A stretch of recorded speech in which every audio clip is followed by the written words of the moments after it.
From the Credit Union National Association, this is the CUNA News Podcast. Credit union people, credit union ideas.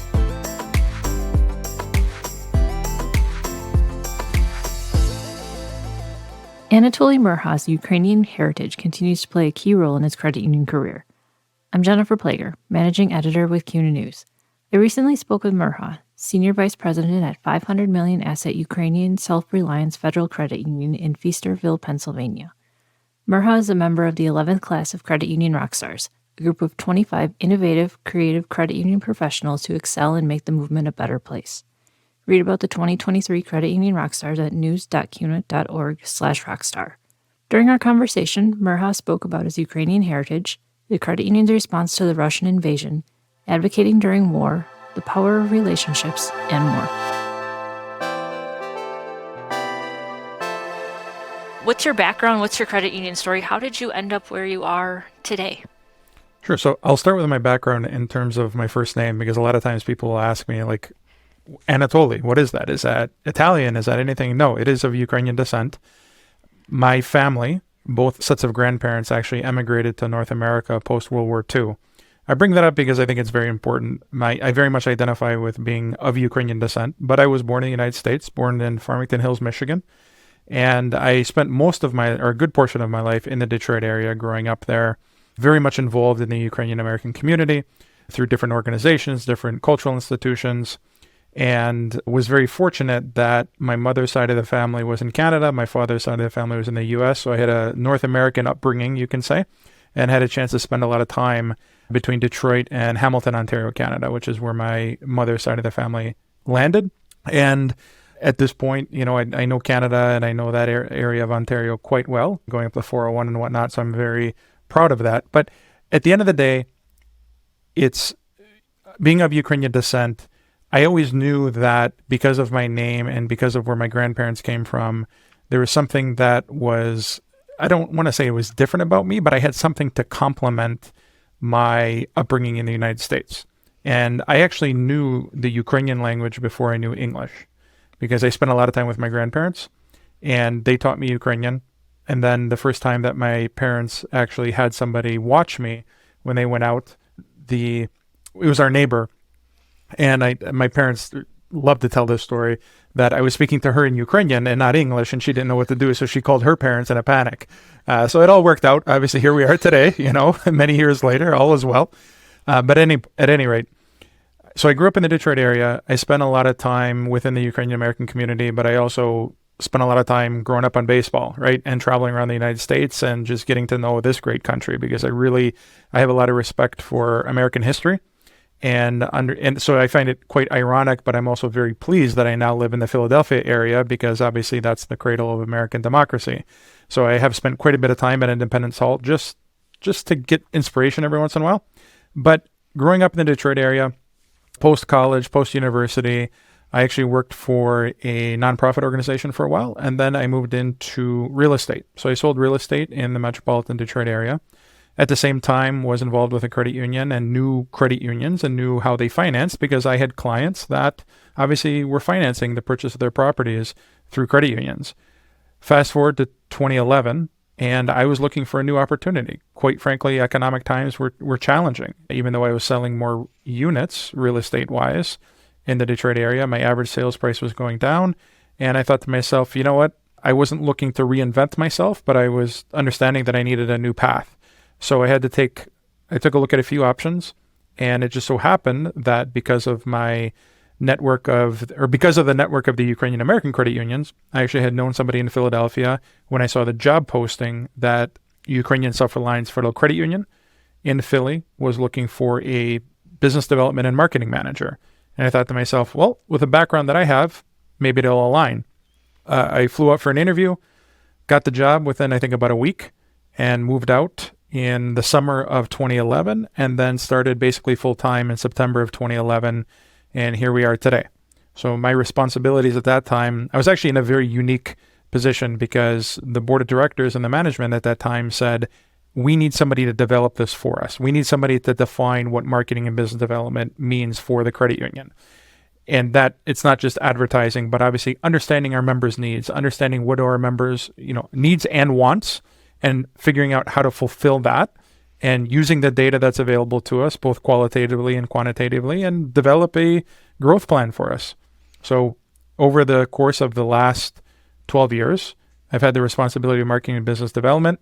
And then our retail operations, meaning our branches, were under my leadership. And then within the last year, I've become our chief lending officer. And then come January 1st, I've actually been designated as CEO.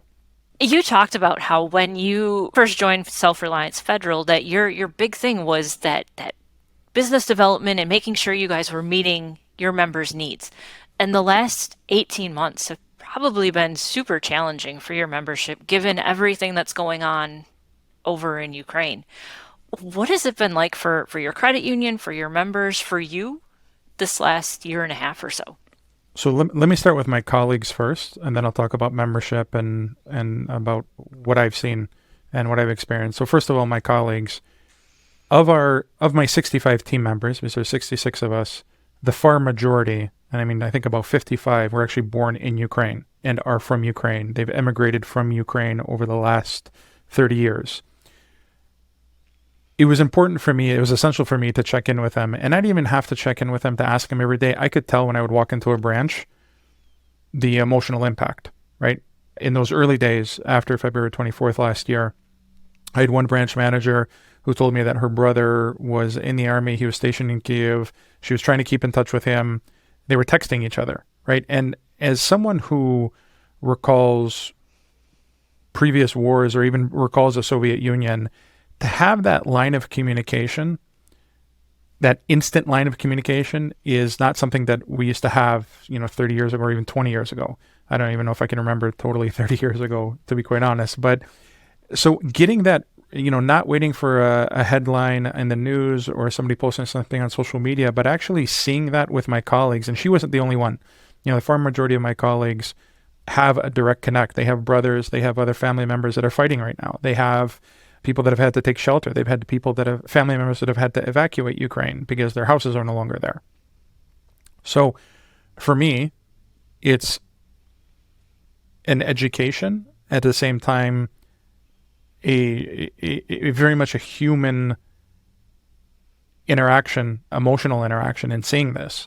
And a lot of times I'm just there to listen. I'm there to talk. I'm there to offer whatever support I can. And that's essential for me, and understanding that and how they're affected about that. Because every story is different, every situation is different, and it changes day by day, it changes week by week. In terms of members, the number one action item that we took in our early days, and we still do this, we knew that our members wanted to help their family and their friends in Ukraine, and then eventually those that made their way to Poland, because there was a lot of Ukrainians that went across the border, obviously, into Poland, and Poland has been wonderful. I actually traveled there last May to see that firsthand. However, what we did is we waived all of our wire fees to Ukraine and Poland, so that if somebody wanted to send money to one of their relatives, they were able to do that so that they can find whatever they can to buy, because they didn't have necessarily access or easy access to cash. And really at that point, cash was king, right, for some areas, and they needed to handle that. So that was one way that we helped. The other way that we helped is here in the Philadelphia area, and truly across anywhere in the United States and in Canada, you will find a lot of Ukrainian diaspora communities that have had well-established organizations that have been fundraising and sending humanitarian needs overseas. So we have, as a credit union, donated to a lot of those organizations. At the same time, so have our members. So when they've come to us and asked us, we'll give them a list and saying, these are organizations that we know that have been donating, and we help them. We've had people outside what I would say the Ukrainian American community also contact us and say, who can we donate to? And we've had some truly generous fellow credit unions, and also just friends of ours in the neighborhoods that we work in that have stopped by and said, here's $50, here's $500, what can we do with it? So, being there and making sure that we're accessible to members, and knowing that they can transfer their money overseas without any barrier, and that we will make that happen as soon as possible, and also ensuring that we're supporting organizations that are sending humanitarian aid to Ukraine. Those are the ways that we've helped the most. And we've also made an effort to make sure that Washington knows that we represent a significant amount of people that are affected by the war, through our advocacy. So, for example, we have 3 elected officials in Congress. I'm not talking about Senate, I'm talking about House of Representatives, that where a significant portion of our members are there. So we have spoken with Congresswoman Dean, Congressman Fitzpatrick, Congressman Boyle about the effects of that. And, if we have 2,000 members in one of their congressional district, that could affect potentially 6,000 people in Ukraine or something larger, right? So we're able to advocate and truly give those testimonials based off of my colleagues and based off of our membership who have real-time information, real-life information that may not necessarily be surrounded or centered on some of the larger cities in Ukraine, but some of the smaller towns and obviously villages where we can get that information. So, and for myself, it's difficult to answer that question because every day is a little bit different. There are days where you're absolutely angry. How can this be? It's not just about how can this be happening to Ukrainians, how can this be happening anywhere in the world? It reminds you of what else is happening around the globe. And it reminds me a lot of what my grandparents tell me. Listen, I was a typical 10-year-old and a 16-year-old. When my parents would talk to me or my grandparents would talk to me to be in one ear, out the other, right? But now, right here, fast forward, I have a better understanding of what they would tell me about the past, right? I learned from my grandfather on my father's side. So my great-grandfather, who I was named after, was killed by the Bolsheviks. He was executed, shot, killed. We hear that today, right? So I really don't like putting it this way, but I'm grateful that my grandparents aren't here anymore, so they don't have to hear this and see this. But but there are so many more of my friends who are younger than me or my age that still have grandparents that see this now and they think to themselves, how can this be happening? So obviously, there are things that you want to do and you think to yourself, how do you want to do it all, but then how do you prioritize in understanding where can you truly help, right? And President Zelensky has said this. He says everybody around the globe has their role to play, continue to do that. So I have helped raise money. I donate as well, but I've helped raise money. I've spent time in Washington advocating with my colleagues across the United States and not just here in the Philadelphia area. I wanted to better understand the role of credit unions in Ukraine, which I started working on with the World Council, or I started learning from the World Council pre-February 24th of last year. But because of that relationship and because of getting to know them, I knew that I wanted to see how Poland was helping out. So last year, I connected with my contacts at the World Council. I said, can you introduce me to somebody in Poland? Because I would like to go to Poland and better understand how is the Polish credit union system helping Ukrainians. And they set that up for me. So I went to Warsaw and I went to Lublin in May of 22 to see that firsthand. Also gave a presentation just based on marketing and business development practices that we do here, but also just the kindness that you saw and the questions and people trying to also in Poland to wrap their heads around, wait, you're an American, you're of Ukrainian descent, you're here and you're doing this. It was a great dialogue and just that experience and understanding what they were doing there. So that's some of what I've been working on. Anatoli, you mentioned, you've been working with the World Council to go to Poland to see what they're doing to help Ukrainians and whatnot. But you were working with them a little bit before everything happened, you said, before all of the events of February of 2022.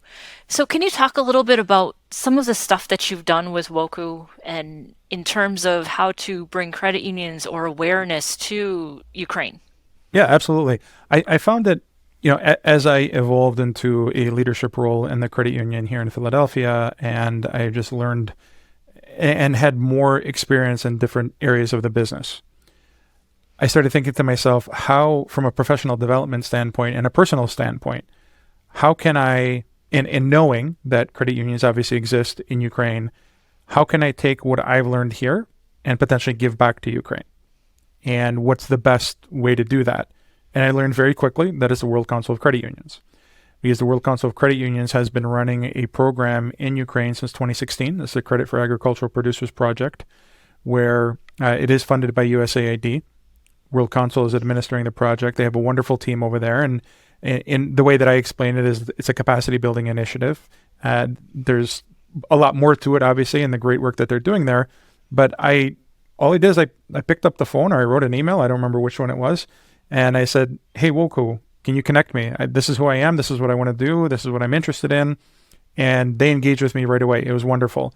So I think this was basically 2019 is when I started looking at this and thinking, okay, what are my next steps? What can I do to give back? And once I finally connected with the World Council, they connected me with the representatives in Ukraine. And we had a conversation about what can I do if I came over to volunteer for a couple of days. For number one, for me to learn more about the credit union system, right? Because it's one thing for me to read about it, but actually to see it firsthand, that's essential for me. And we landed on basically saying, listen, can you come over and give a presentation again on business development tactics and understanding how do you evaluate your marketing plan, or how do you develop your marketing plan, but can you do it in the Ukrainian language and not English? And I said, all right, sounds good. And I do, like I said, fortunately, my grandparents taught me Ukrainian, but I think that there's something that's culturally important to recognize here. They taught me a Ukrainian that's about 100 years old. They taught me a Ukrainian language that at this point is now about 100 years old, right? Because of the Ukrainian diaspora, I've been fortunate that, through different organizations, that I've been able to maintain my Ukrainian, evolve it with a lot of my colleagues. And I have a very close circle of friends who are also from Ukraine in this modern era, meaning the last 30 years, where they've been able to help me better understand how the language has evolved. So going into that, I thought to myself, okay, I'm very logically trying to structure this. I have an 8-hour presentation and I need to speak in Ukrainian for 8 hours on everything. Go, right? So I wrote out my presentation, outlined it, and my colleagues here in Philly were wonderful. There's a group of them that volunteered to help me to put all of this together, which they did. And so I flew to Kyiv this was actually at the end of January of 2020. So right before the pandemic. So I flew into Kyiv and I met with the Credit for Agricultural Producers leadership team that was in Kyiv at that time. They gave me a wonderful overview of the credit union system in Ukraine. And then they sent me to a city called Cherkasy, which is southeast of Kyiv. I spent a day and a half there with my new friends, my new colleagues, credit union colleagues, talking about how we operate credit unions in the U.S. And I learned a lot from them. This was really the first time that I had exposure to credit union financing for farmers. Obviously, I know we have it in the U.S., but here in Philly, I'm not lending out money to farmers, right? They're lending out money to, for tractors and for parts for tractors. So it really showed me more of a global perspective, and obviously the role of that person-to-person role that credit unions have. It doesn't matter if you're in Cherkasy or you're in Kyiv or if you're in Warsaw, Toronto, Detroit, Philly, you all have the same needs. It's what I call as a universal language, right? Whether on a professional part or on a personal part, we all have the same interest, right?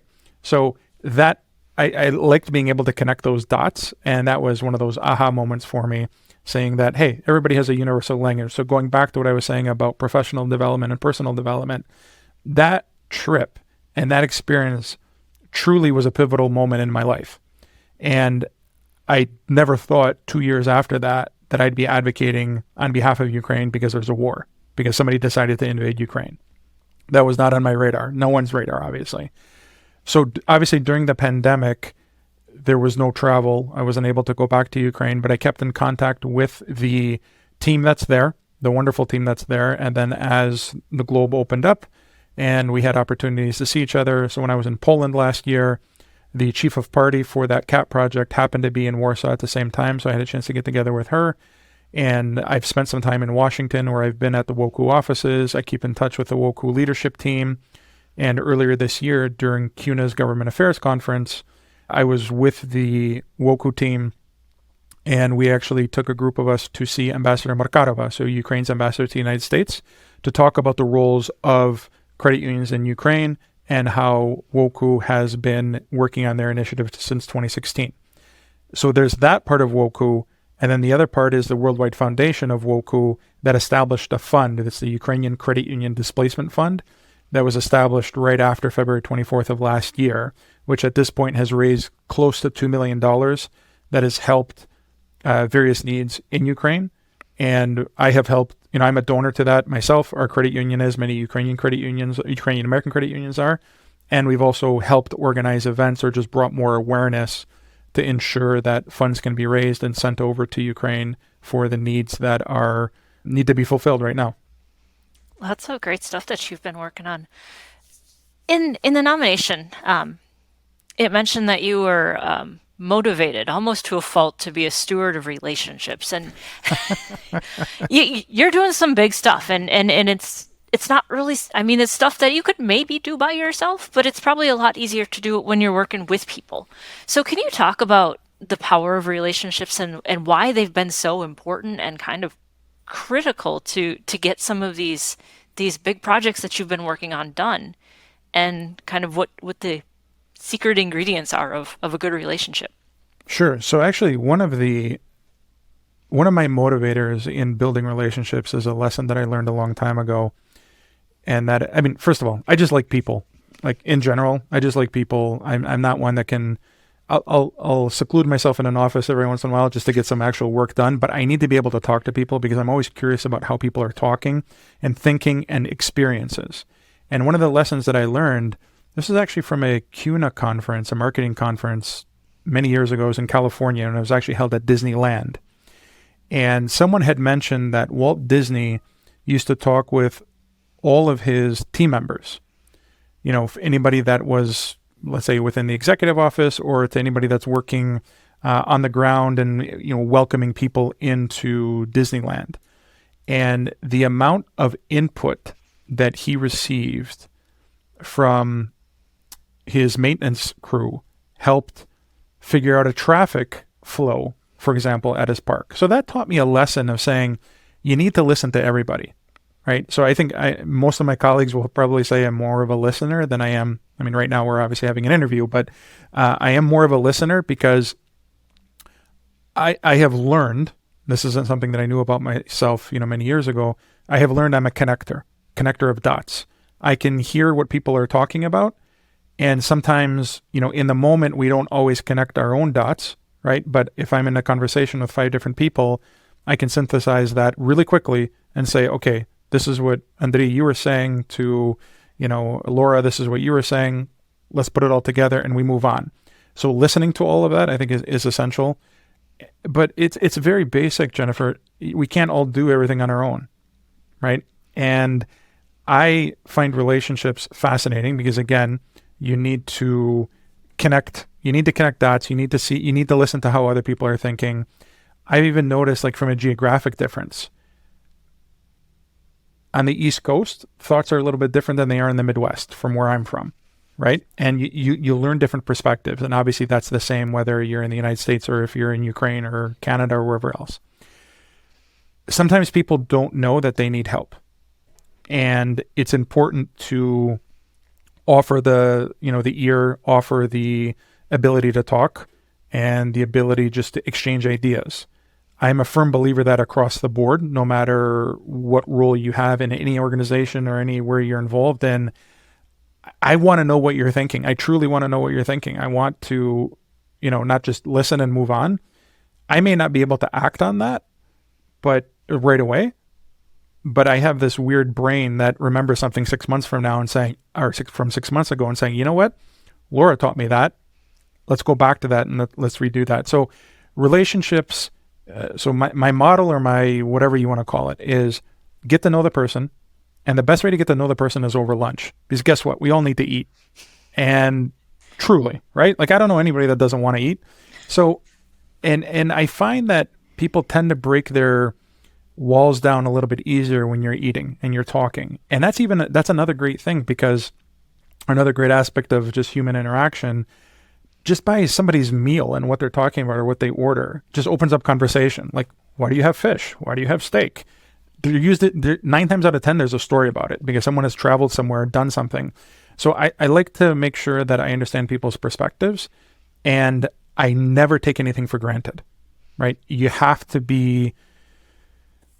focus and block the noise, right? And listen to what people are saying, learn from that, offer that support, and show people that they're motivating you as well, because that all helps each other out, right? It's not about me being motivated. Like, yes, I am motivated, but I'm only motivated because I have really smart people around me. And I also firmly believe in you need I haven't really shared this out loud, but you need your personal board of directors. And board of directors change over time, right? In different phases of life. Your personal board of directors, when you were, 17 years old, probably had a lot of your peers on it from, high school.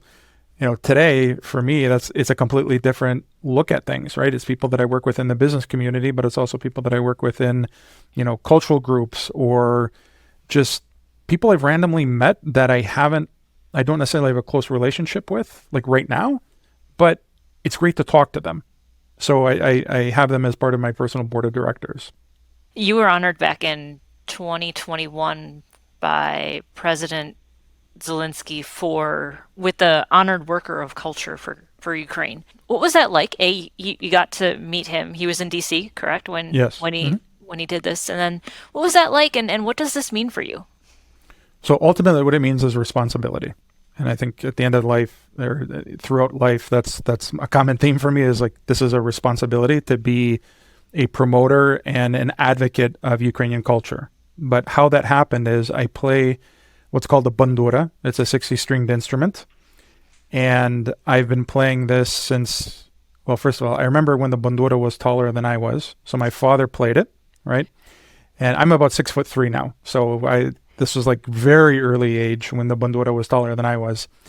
And what happened to me is, I fell in love with the instrument because my father was playing it, right? My father was my buddy. I'm an only child. I didn't have any siblings at home. So I saw my father playing it in the living room, and I remember the first time, and I'm like, what is that, right? Like, I want to know what that is.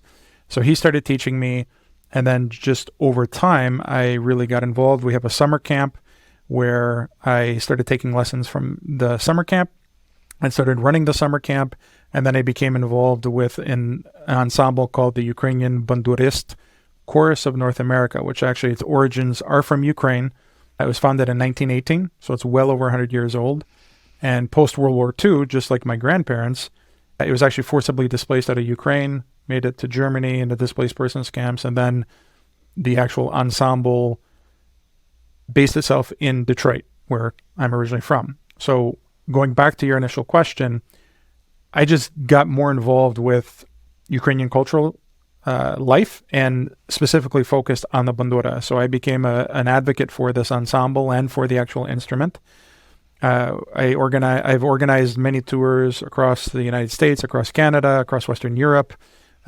Organized tours to Ukraine twice under my time as president of the ensemble, and found ways to have different cultural exchanges and figuring out what that means in relationships between Ukraine and the United States and the diaspora and whatnot. So somebody nominated me, and along with our conductor, which was great because he and I worked on a lot of this together for almost 20 years. And we were both nominated. He received a different award. And I remember we both got the phone call the same day from the Embassy of Ukraine in Washington, D.C. And it was very like, hey, can you be in Washington on September 1st, 2021? I said, okay. And then they told us what was happening. And then we pieced everything together again, connecting the dot that President Zelensky was there. And that was his first visit to the United States. Now, in Washington, there's obviously Ukraine's embassy, but there's also a wonderful organization that's called the Ukraine House. And this is where President Zelensky actually came for the grand opening of the Ukraine House and presented the award to multiple diaspora leaders. So there was, I think, about a dozen of us or so that were given awards that day. And I remember in the 6 seconds that I actually was able to talk to him, right? Because it's one thing getting the award, but I cornered him in a good way because I wanted to tell him what I found interesting in what I saw that he was doing for that trip. Yes, he was working on the political part of coming into Washington. At that point, he met with President Biden, but then he was flying to California because he recognized that the IT sector in Ukraine and obviously in Silicon Valley, there's a natural alliance there in some way. And the fact that he was able to recognize what that means for Ukraine and start building those relationships, I think it was one of the smartest moves I've seen in modern Ukraine. And I told him that, right? Again, I don't mince words. I believe you got to be direct. And I just said, listen, I see what you're doing, and I think it's a great move for Ukraine. And he said, thank you very much. That was it. So, but going to your question, what does it mean? It's a responsibility, right? You know, when somebody recognizes you for something that you've done, it's nice to have that recognition, but at the same time, I think it heightens your responsibility to be a leader of that and then figure out, okay, how do you inspire others and listening to others and become even more motivated to do that kind of work and ensuring that there's others out there that want to do that as well. So, you know, it's not one of these things where you get the award and then you're done and, you know, put it up on the shelf. No, it's a responsibility, right? Just like with leading the credit union, you know, you become, you're at a certain level. And as I mentioned earlier, now I've been designated as a CEO, like there's a major responsibility with that. So you have to constantly be a steward of that, making sure that you have, you know, great people around you and also seeking people around you and also understanding that sometimes you have to be out of the comfort zone. I mean, I guess if you look back, did you imagine that you would be doing what you're doing today in terms of continuing your culture and helping Ukrainians who are, you know, either here in the US or have family back in Ukraine? Or did you think you'd be doing today what you're doing? No, not at all. If you had a time machine and you can go back to 18-year-old Anatoli, he was trying to figure out, what are my next steps? Like, I have no idea what I'm going to do in life, right? I had my parents telling me that I was going to be an engineer, because my father worked in the automotive industry. And I said, no, I'm not going to do that, right? I was convinced I was going to be an international businessman, and I didn't even know what that meant, right? Like, you get on a plane and you travel around the world, great, but what does that mean, right? So as time has evolved, right, and as experiences evolved, you know, I was never one of those people that said, I'm going to be a doctor, I'm going to be an attorney, or I'm going to be, you know, a cheesemaker, right? That wasn't me. I've taken various paths, but all of those paths have connected in one way or another. And I've learned from them all, and there's still going to be more to learn, obviously, from experiences. And no, so I did not think I was going to be doing this, but I'm also at this point confident that somewhere in this crazy world of ours, this was all meant to be. And I didn't know that 10 years ago. I didn't know that 20 years ago. But here it is. So I embrace it. And I've been given a position of responsibility. And I need to be the best steward of that I can be. Thanks for listening to the CUNA News Podcast. Subscribe to the show on Apple Podcasts, Google Podcasts, Spotify, and YouTube.